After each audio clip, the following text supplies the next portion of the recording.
Rachel is 34 years old, and she's just done something that used to feel impossible. She's paid off her mortgage. Actually paid off. No more monthly payment, no more interest. Nothing but property taxes and insurance standing between her and total housing freedom. She calls her older brother to tell him, expecting him to be excited for her. Instead, he says something that stops her cold. Honestly, I think I made the better move. I've been renting this whole time and investing the difference in the market. I bet I've actually come out ahead. Rachel doesn't know what to say. She always assumed owning was just objectively the smarter move. Everyone told her that. Renting is throwing money away. You're just paying your landlord's mortgage. Owning builds equity, renting builds nothing. She'd heard these lines her entire adult life, repeated so often they felt like laws of physics rather than financial opinions. But now her brother, who's been renting the same apartment for 12 years and investing aggressively instead, is telling her he might have actually won this game. So which one of them is right? And more importantly, is there an actual answer, a real number? That tells you definitively when renting is smarter and when buying is smarter? Because I'm about to show you the real math. And I promise you, it's not as simple as renting is throwing money away. That phrase has cost people more bad financial decisions than almost any other piece of conventional wisdom in personal finance. My name is Bobby, and this is The Wealth Insight, where we spend way too much time thinking about the invisible. Math behind the financial decisions everyone assumes they already understand. If you've ever felt pressured into buying a home because renting is a waste of money, or if you're a homeowner wondering if you actually came out ahead, make sure to hit that subscribe button and give this video a thumbs up if this helps you out. Because today we're breaking down the landlord's math, the real rent versus buy break-even point, and why the answer is almost never as obvious as the conventional wisdom makes it sound. Let's start with why renting is throwing money away is such an incomplete idea. It's true that when you rent, you don't build equity in the property. Your monthly check goes to your landlord, and at the end of the lease, you own exactly 0% of that building, no matter how many years you've paid. That part is completely accurate. But the phrase implies the opposite is automatically true, that when you buy, 100% of your payment is building wealth for you. And that's where the myth falls apart. Because a mortgage payment isn't one single thing. It's several different expenses bundled together, and only one piece of it is actually building your equity. Let's break down an actual mortgage payment. There's principal, the portion that pays down your loan balance. This is the only part that's genuinely building equity. There's interest, which in the early years of most mortgages is the majority of your payment. And interest is not building you anything. It's the cost of borrowing money, functionally similar to rent, except you're paying it to a bank instead of a landlord. There's property tax, which you're paying, regardless of how much equity you have, forever. For as long as you own the home. There's homeowner's insurance, another ongoing cost with zero equity benefit.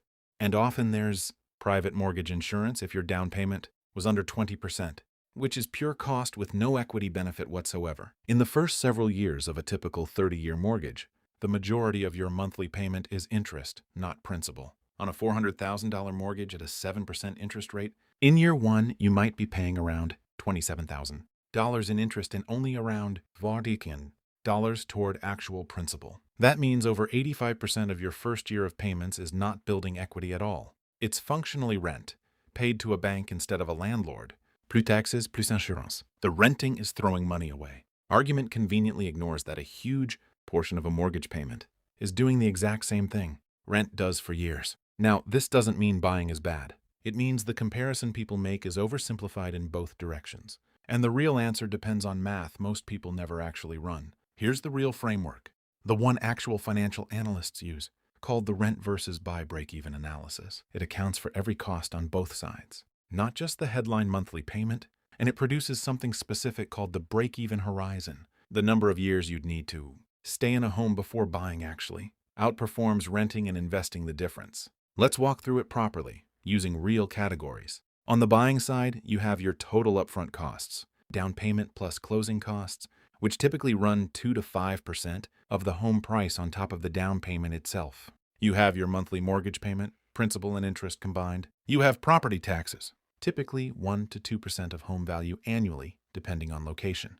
You have homeowner's insurance, typically $1,000 to $2,000 a year depending on region and home value. You have maintenance, and this is the one people chronically underestimate. Financial planners generally recommend budgeting 1 to 2% of your home's value per year for maintenance and repairs. A new roof, a water heater, HVAC replacement. These aren't hypothetical. They happen to every homeowner eventually. And you have the opportunity cost of your down payment, meaning the money you used for that down payment isn't sitting in the market earning returns anymore. The break-even horizon is the key number nobody calculates. In most typical markets, with typical mortgage rates and typical rent levels, the break-even point where buying starts to outperform renting and investing tends to fall somewhere between 5 and 8 years, sometimes longer in expensive markets, sometimes shorter in markets where rent is unusually high relative to home prices. Before that break-even point, renting and investing, the difference frequently wins, because you avoid the massive upfront transaction costs, and because in the early mortgage years you're paying mostly interest, not building equity. After that break-even point, especially once you're well into your mortgage and a much larger share of your payment is going to principal, owning tends to pull ahead, particularly because your monthly housing cost becomes relatively fixed while rent continues climbing indefinitely. This is why the honest answer to should I rent or buy isn't a universal rule. It's how long do you realistically expect to stay in this specific home, in this specific market, at these specific interest rates. Someone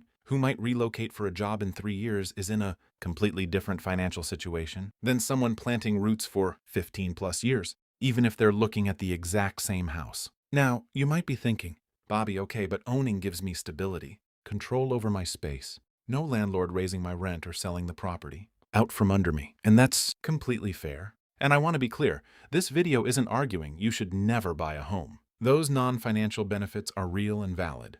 And for a lot of people, they're worth paying a financial premium for. But the point is, you should know it's a premium.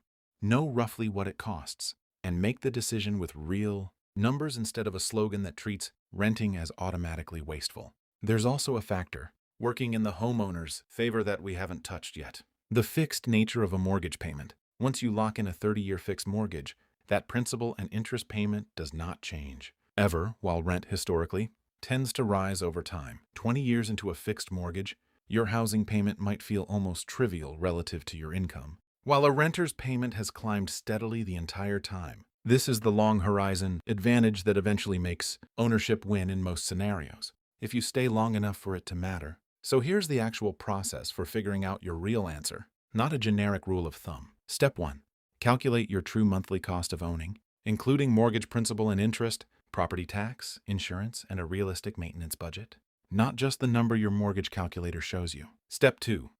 Calculate the true cost of renting an equivalent property in the same area, and compare it honestly to that full ownership number, not just to the mortgage payment alone. Step 3. Calculate your upfront cost difference, down payment plus closing cost versus zero for renting, and think seriously about what that money could do if invested instead. Step 4. Be honest with yourself about your time horizon. If you genuinely don't know how long you'll stay, or if there's a real chance you'll relocate within 5 years, that uncertainty itself is valuable information, because it pushes the math meaningfully toward renting. Step 5. Run the actual break-even math. There are free rent versus buy calculators that do this properly, factoring in opportunity cost of your down payment, not just monthly payment comparisons, and find your real number instead of relying on a phrase you heard at a family dinner. I want to leave you with this. Neither renting nor buying is inherently the smart choice or the wasteful choice.